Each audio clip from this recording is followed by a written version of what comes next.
Hello, તો good afternoon બધાને અને વેલકમ છે મારા ન્યૂ મિની વ્લોગમાં. તો આજે છે 25 જૂન, યસ, અને વાગવામાં થયા છે બપોરના 2. શોર્ટ વિડીયોઝ મેં ઘણી બનાવી છે, બટ મેં તમને પહેલાં કીધું હતું કે I am gonna take a task of just recording my flat. તો થોડીક સ્પેસ કરી છે, થોડુંક ફર્નિચર મેં સોલ્ડ કર્યું છે, થોડીક ઓનલાઈન શોપિંગ કરી છે. સો એ બધાની હું શોર્ટ વ્લોગ્સ બનાવું છું, લાઈક શોર્ટકટ્સ કરી રહી છું. અને પછી એન્ડ ઓફ ધ ડે જ્યારે હું ઘર ડિકોર કરી લઈશ, સેટઅપ કરી લઈશ, અને પછી હું મર્જ કરીને એ વિડીયો મૂકીશ. બિકોઝ થોડુંક રોજ બતાવું તેમાં મજા નથી. અને શાયદથી કેવું થાય છે કે આજે ટાઈમ મળ્યો તો વ્લોગ સ્ટાર્ટ કરી લીધો, પણ અમુક એવા દિવસો જાય છે જે એક્સ્ટ્રીમલી બિઝી હોય છે. અનએક્સપેક્ટેડ ટાસ્ક એટલા બધા આવી જાય છે કે તેની વાત જવા દો. છેલ્લા 2 દિવસ મારી તબિયત થોડીક ઢીલી હતી. ઇટ્સ નોટ અબાઉટ હું તબિયત મતલબ બીમાર હતી કે માથું દુખતું હતું કે not like that, but last આખો વીક યુકેમાં એટલી ગરમી છે ને કે વાત જવા દો. લાઈક અગર ઇન્ડિયામાં તમારે 35-40 પહોંચતું હશે ને, એટલું જ સેમ ઇક્વલ ટુ અહીંયા આગળ 30-32 થઈ જાય તો એટલી જ આમ બાફ મારે, એટલી જ ગરમી લાગે. કાલે 35 ડિગ્રી હતું. સો એટલું બધું આમ સફોકેશન થાય. અને જનરલી અહીંયા ઘરોમાં ઉપર પંખા નથી હોતા, તો તમારે ટેબલ ફેનથી કામ ચલાવવું પડતું હોય છે. મતલબ ટેબલ ફેનમાં કેવું કે તમે જે ડિરેક્શનમાં મૂકો ને એ જ ડિરેક્શન તમારો ઘરને ઠંડક આપે. બાકી જો ઉપર ઘર હોત, સીલિંગ ફેન હોત, તો રૂમે ઠંડુ કરવામાં હેલ્પ કરે. સો ગરમીના લીધે બહુ આળસ આવતી હતી. અને સ્ટીલ આખું વીક એવું છે કે લાઈક 30-32ની અરાઉન્ડ રહેશે. તો આ હતું વાતાવરણની વાત. અને એટલે હું વિડીયો નથી બનાવતી, કારણ કે સવારે ઉઠું અને આપણને એમ થાય કે યાર ફરી આજે ગરમી, પછી થોડીક દિવસ આમ થોડોક વાર વરસાદ પડે, બટ હતી પાછી ગરમી એવી ને એવી. હવે યુટ્યુબ શું કહેવાય, શોર્ટ વિડીયોઝ મેં બનાવી છે, ઇન્સ્ટાગ્રામમાં શોર્ટ વિડીયોઝ બનાવી છે. તો જેણે નથી જોઈ એ પ્લીઝ જોતા આવજો. થોડાક મેં મારા વિચાર વ્યક્ત કર્યા છે ઓન વુમેન એમ્પાવરમેન્ટ પર. મને નથી ખબર કે લોકો એને પોઝિટિવલી લેશે કે નેગેટિવલી લેશે, અને ઇવન મને કોઈ આમ પડી પણ નથી. બટ જે વિચાર આવ્યા એ મેં રીલ બનાવી દીધી. કામમાં એવું છે કે આજે કોઈ એવો ખાસ પ્લાન નથી. સવારે ઉઠી અને નાસ્તામાં કેટલાય દિવસથી કલ્પેશને વડાપાઉં ખાવા હતા, તો એ તૈયારી કરી.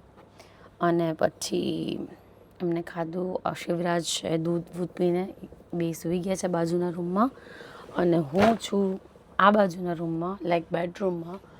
બિકોઝ મારે કબાટને બધું સેટ કરવું છે અને પ્રોપર મતલબ આમ રૂમ જેવું લાગે ને એવી રીતે કરવું છે. અત્યારે બધો જ સામાન વેર વિખેર પડ્યો છે. બહુ બધો સામાન હું ઓનલાઈન શોપિંગ કરું છું, પણ તો કંઈ ભેગું થતું નથી. ઘર આમ તો એમ મને ક્યાંક ને ક્યાંક ભરેલું લાગે છે. ઘણી વખત એમ થાય કે ચલો થોડુંક મોટું ઘર રેન્ટ ઉપર લઈ લઈએ, પછી એમ થાય કે ના યાર, એવી રીતે મોટું લઈશું તો કેવી રીતે પૈસા આપણે પોતાના ઘર માટે ભેગા કરીશું. સો આવું બધું ચાલે.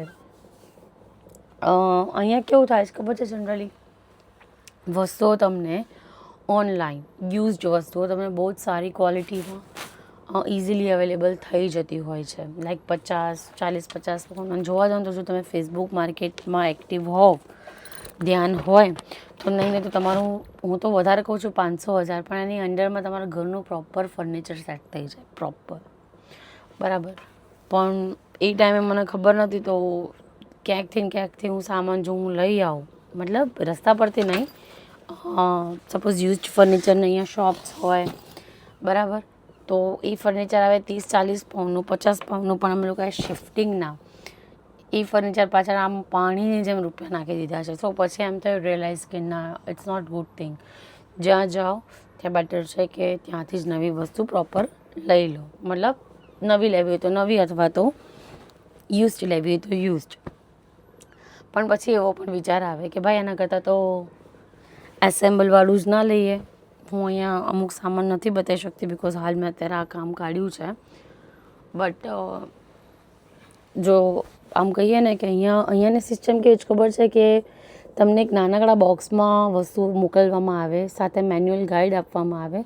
બસ એ ગાઈડને જોઈને તમારે વસ્તુ એસેમ્બલ કરવાની હોય છે અને ડિસમેન્ટલ કરીને જ્યારે તમે ઘર શિફ્ટ કરવું હોય ત્યારે ઇઝીલી તમે કરી પણ શકો છો. આવું દિમાગ મારું પહેલાં નહોતું દોડ્યું. તો મે બી બહુ નહીં પણ મેં 3-4 વર્ષમાં લગભગ 2 કે 3 ઘર બદલ્યા છે મેં. બટ શિફ્ટિંગના પાછળ મેં બહુ જ પૈસા નાખ્યા છે. સો જે હેવી સામાન હતો મારો, લાઈક ડ્રેસર હતું, જે જૂના જમાનામાં કેવું હોય કે ટીવી મૂકવે અને ઉપર આમ સો પીસ જેને આપણે કહીએ સાદી ભાષામાં, એ હતું. પછી 4-5 ડ્રોવર્સનું સાઈડ કબાટ હતું. એ બધું જ મેં મતલબ ઓનલાઈન વેચી માર્યું અને એની જગ્યાએ એ જ પ્રાઇસમાં અસેમ્બલ થાય એવી વસ્તુ લઈ આવી અને સાથે કપડાના ડૂચા તો બધા ઘરમાં હોય જ, તમને ખ્યાલ જ છે. તો એના માટે મેં એ રેક લઈ આવી છું. એ મેં કેવી રીતે અરેન્જ કર્યું છે હું તમને બધું જ પછી શાંતિથી બતાવીશ જ્યારે મારું બધું પ્રોપર સેટઅપ થઈ જશે.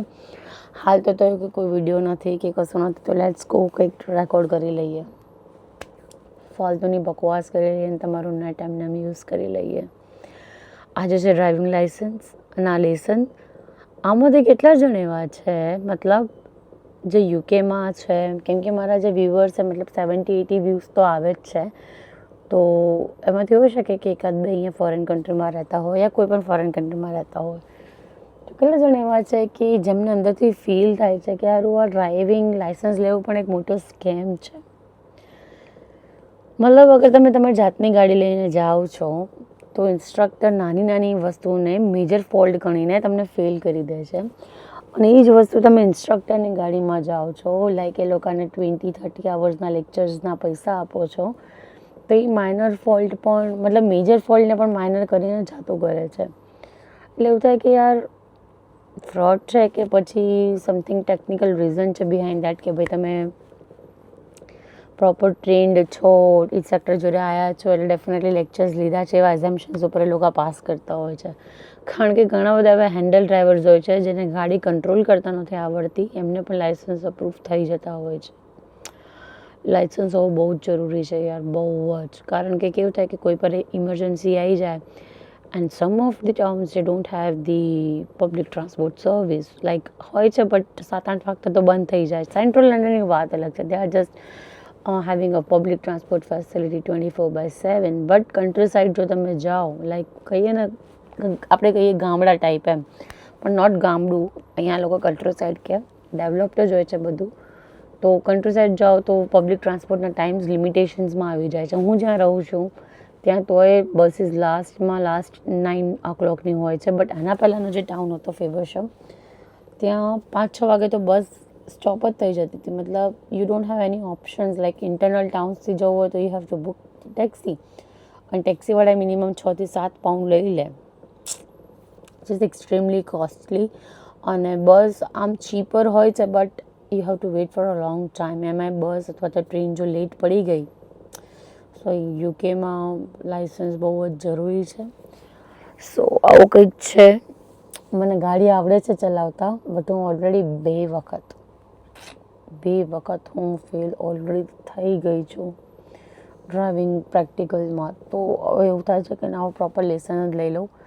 મેન્યુ ચલાવતા બહુ જ મને આમ બરાબર જ ક્વિક થઈ જતું હતું, બટ ઓટો ચલાવવામાં મારી એટલી ફાટતી હતી કે તમે વાત જવા તો બધા કે યાર ઓટોમાં શું છે યાર, it's quite easier from the manual ના તે બધું.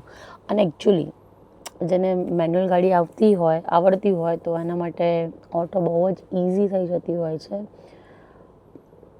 But due to some reason મારે મેન્યુઅલ આવડતા છતાં પણ મેં ઓટોમાં સ્વિચ કર્યું છે. ઓટોના લાઇસન્સ લઈ રહી છું અને તમે માનશો કે 1-2 કલાકના નથી, આઈ એમ ટેકિંગ ઓલમોસ્ટ આજે મારા મે બી 20મો કલાકનું લેસન હશે. લાઈક પર આવર ડિફરન્ટ ચાર્જીસ હોય છે, કોઈ 40 પાઉન્ડ લે છે, કોઈ 38 લે છે, પણ મિનિમમ 37-38 તો હોય જ છે. સો પર R they are charging 40 pound. એવી રીતે મેં ઓલરેડી 20 hours ભરી લીધા છે. એમાં પાછા પહેલાંના જે 2 કલાક હોય એઝ અ ટ્રાયલ, એ તો મેં ભર્યા જ છે, એ તો અલગ જ છે.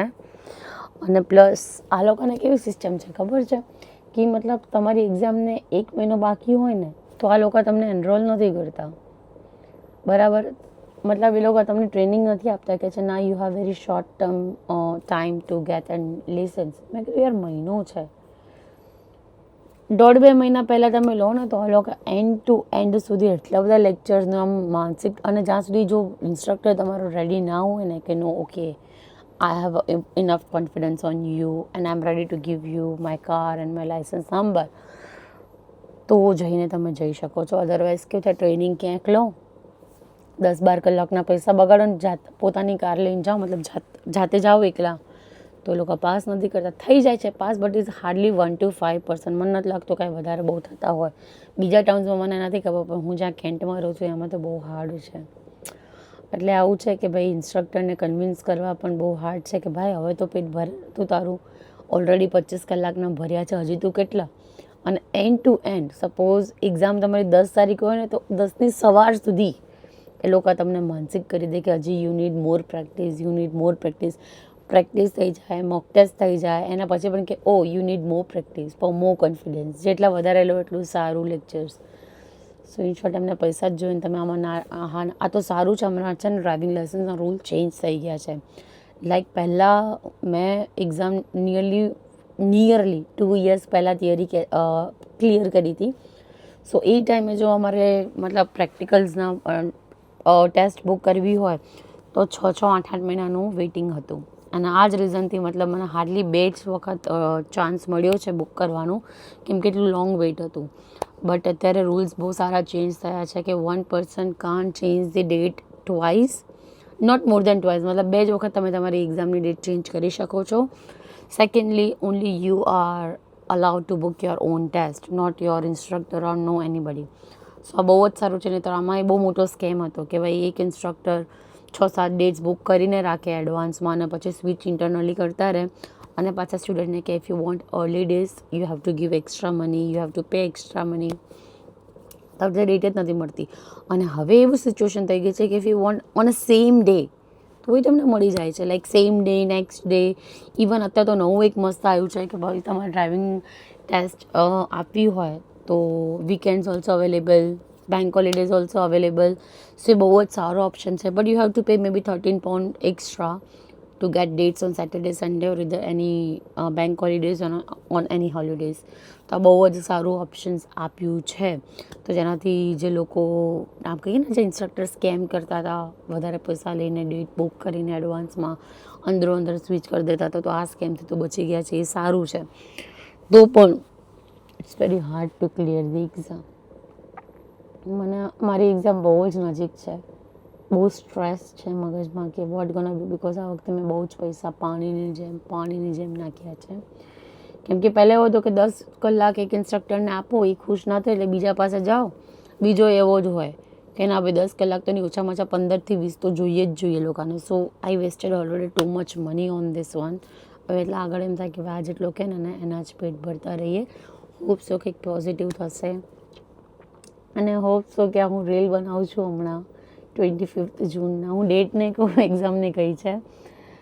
ઇટ્સ નોટ અબાઉટ દેટ કે I can't digest the failure. મતલબ મને હાર પણ મંજૂર છે અને જીત પણ મંજૂર છે, બટ તો પણ હું આમ થાય છે કે 25 જૂનના વિડીયો બનાવું છું, વિડીયો શૂટ કરું છું, એમાં હું ડ્રાઇવિંગ લાઇસન્સની આટલા લોંગ લેક્ચર્સ આપું છું, પૈસા ભરી રહી છું, એનું રિગ્રેટ કરું છું, ઇવન ધો આઈ know how to drive the car. અને પછી જ્યારે એક્ઝામ પાસ કરીને આવે એટલે હું તમને આમ લેટર બતાવું. સો કંઈક ચાર્જ લેસન છે, સાથે સાથે મારું ઘરનું એટલું બધું મેસ્ટ છે, સાથે શિવરાજ. અને શિવરાજ બહુ તબિયત સારી છે, એની પણ વેક્સિનેશન છે 1 જુલાઈના. સો પહેલાં કેવું હતું ખબર છે, શિવરાજને વેક્સિન આપતી ને, મતલબ વેક્સિનેશન અમે અપાવવા જતા ને તો એને અસર થતી પણ એટલી બધી ના થતી. Like he just forget in a few seconds, મતલબ ભૂલી જતો એ. પણ હવે જેમ જેમ એના સેન્સરી પાર્ટ્સ એક્ટિવ થઈ રહ્યા છે, એને ખબર પડે છે કે what is good, what is not, એ જોઈ શકે છે વસ્તુઓ, એ વધારે ફીલ કરી શકે છે. તો it's gonna be little bit hard કે રડે છે ને તો મારો જીવ થઈ જાય છે કે યાર. બટ મારી લાસ્ટ હતી 17th જૂનના વેક્સિનેશન, પણ એ ટાઈમે મારું ડ્રાઇવિંગ લેસન હતું એટલે મેં કેન્સલ કરી હતી. અને પ્લસ બહુ જ ગરમી હતી, તો I don't want to take that risk. હવે લાસ્ટ વેક્સિનેશન છે વિધિન કહો તો 16 વીક્સની, અને પછી નેક્સ્ટ અને વેક્સિનેશન છે જ્યારે 1 યરનું થશે. સો એ ટાઈમે મને અત્યારથી જો રોજ કહું છું, Shivraj you have vaccination on 1st July, 4 days left, 5 days left. અને જો કપાટા મારતા મારતા મને એવું હતું કે હું બ્લોગ ઉતારીશ, સાથે સાથે હું કામ કરીશ, પણ મારું આવું જ છે, એક સાથે હું 2-3 કામ નથી કરી શકતી. Like I am not a multitasker. હા, મારા દીકરાની સાથે સાથે બધું બીજા કામ કરી શકો. If he wants to feed, if he wants to play, એ બધું થાય. બટ મોબાઈલ કાં તો સ્ક્રીન સામે આવી જાય ને તો એના માટે મારે કશું નથી થતું, હોલ્ડ થઈ જાય છે. અને દેખાય છે કપડાના બગારો, હજી કપડાં નથી સૂક્યા. મને એમ થાય કે ના, 1 by 1.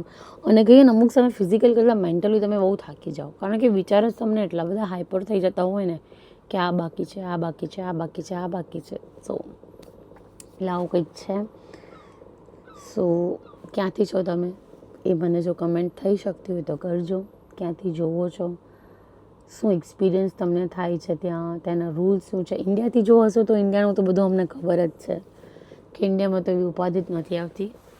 બટ જો બહારથી હોય તો શું તમારે ત્યાં પણ ડ્રાઇવિંગ લાઇસન્સ આવી રીતે જ હાર્ડ છે. અને બ્લોગ બહુ લાંબો થઈ ગયો છે, અનએક્સપેક્ટેડ. મને એમાં તો હું શું બોલીશ શું નહીં, but still it's about 17-18 minutes. કોઈને બહેરાઓને તો બોલવાનું આમ આપી દો, માઇક આપી દો, સ્ક્રીન સામે મૂકી દો, એટલે એ દે ધનાધન રીલ મેં બનાવી છે.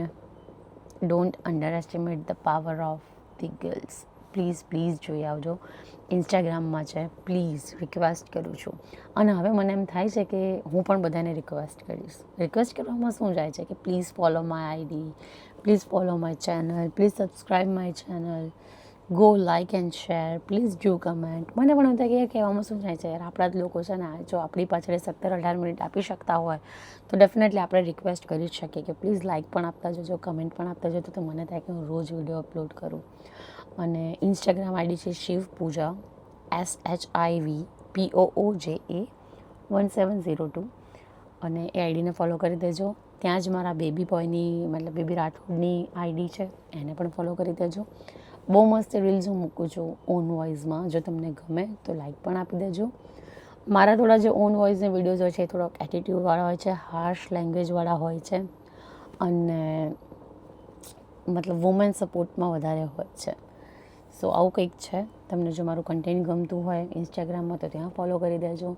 અને આવી જ પંચાયતો સાંભળવી હોય કે શું થયું શું નહીં, શું લફડા ચાલે છે જીવનમાં, તો મારી આ ચેનલને સબસ્ક્રાઈબ કરી લેજો. મળે ત્યાં સુધી thank you for watching, giving me your 18-19 minutes જો અહીંયા સુધી જોવા માટે. હવે અહીંયા સુધી જોઈ જ લીધું છે તો જોતાં પ્લીઝ લાઇકનું બટન પ્રેસ કરતા જજો અને ચેનલને સબસ્ક્રાઈબ કરતા જજો. Till that by everyone, good night.